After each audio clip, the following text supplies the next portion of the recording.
Bonjour, et ce midi au menu de la régalade pour les yeux mais aussi pour les papilles. Pour cela, nous irons à Bogny-sur-Meuse, à Saint-Nicolas-de-Port ou encore à Pfastatt. Et pour commencer, direction Saint-Nicolas-de-Port, berceau de quoi? De la Saint-Nicolas, bien sûr. Depuis plusieurs mois, on s'y active pour renouer avec l'esprit de cette fête si singulière. Dans les ateliers, chacun y va de son talent pour participer à la construction des chars qui défileront le 4 décembre prochain. Le défilé de Saint-Nicolas-de-Port qui attire en moyenne chaque année entre 10 et 15 000 visiteurs. Et c'est un peu la même ambiance partout dans la région, mais aussi au-delà de nos frontières. Vous allez le voir, la Saint-Nicolas, c'est le 6 décembre, mais les festivités peuvent commencer la nuit ou les jours qui précèdent ce 6. Et chacun y va de son inspiration. Exemple avec la Suisse. Là, le 5 au soir, il y a un grand défilé. On le voit ici avec Saint-Nicolas, le boucher et plusieurs pères fouettards. Mais il y a aussi les sonneurs de cloches ou les porteurs de lanternes. En Allemagne, autre ambiance. Et là, cela s'apparente plus à un Noël avant l'heure. Les enfants déposent une chaussure devant la porte de leur maison. Ils y mettent des carottes pour l'âne et espèrent le lendemain les voir remplies de friandises et de cadeaux. En Belgique, cela ressemble plus à ce que l'on connaît chez nous, avec une grande parade dans les rues de la ville, avec Saint-Nicolas, le père fouettard, le boucher, un repas en famille le soir. Et puis là aussi, les enfants sont bien évidemment gâtés. D'ailleurs, qu'aimez-vous manger pour la Saint-Nicolas? Est-ce que vous êtes plutôt chocolat, comme les Allemands ou les Belges? Plutôt pain d'épices, maneleux en brioche, comme côté alsacien? Spéculoos, comme en Belgique? Ou encore sucre rouge, comme dans les Ardennes, car oui, c'est bien une spécificité de ce territoire. Pour la Saint-Nicolas, on mange des figurines en sucre rouge. Il n'existe plus qu'une entreprise qui les fabrique, à Bogny-sur-Meuse, la maison Simon, dans laquelle on se transmet les secrets de père en fils, mais aussi de grand-mère en petit-fils. Regardez.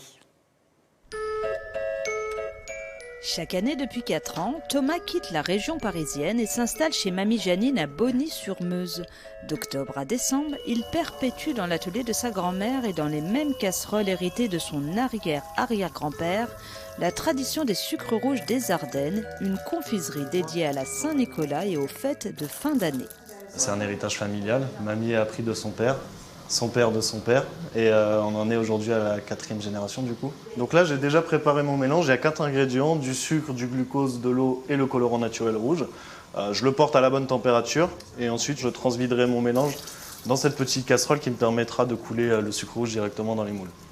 La bonne température, c'est-à-dire? C'est un petit secret. Un petit secret, comme la recette bien gardée dans la famille depuis presque un siècle. C'est en 1925 que les grands-parents de Janine créent ces confiseries et animent le village de Bogny-sur-Meuse pour les fêtes traditionnelles. Ils étaient forains, donc on faisait les fêtes de Pâques jusqu'à la Toussaint.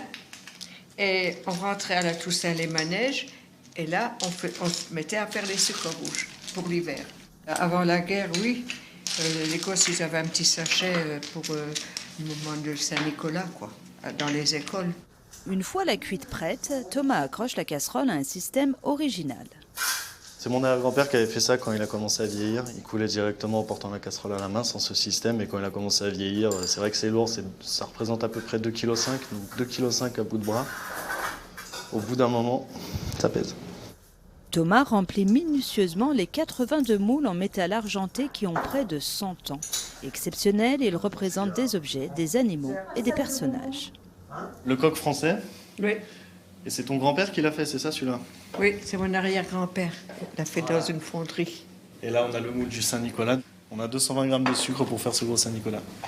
Bonbons durs, légèrement sucrés, au goût si spécifique, inoubliable des Ardennais et des expatriés du territoire qui les commandent pour la Saint-Nicolas. On en envoie un peu partout en France, en dehors de France. C'est pas énorme, c'est c'est une cinquantaine de colis. Mais voilà, ça fait plaisir, ça rappelle des souvenirs à ces personnes. C'est principal, c'est cool.